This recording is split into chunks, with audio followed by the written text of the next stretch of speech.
Hi, അസ്സലാമു അലൈക്കും റഹ്മത്തുള്ളാഹി വബറകാതുഹു.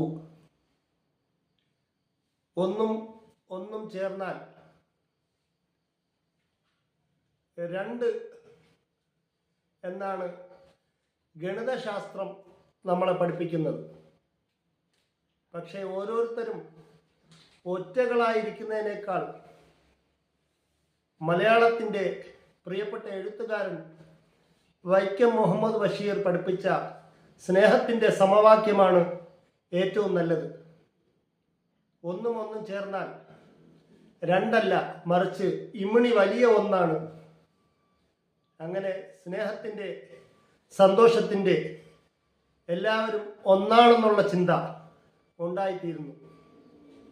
അത് ഭാര്യ ഭർത്താക്കന്മാരായിരുന്നാലും, രണ്ട് സുഹൃത്തുക്കൾ തമ്മിലായിരുന്നാലും,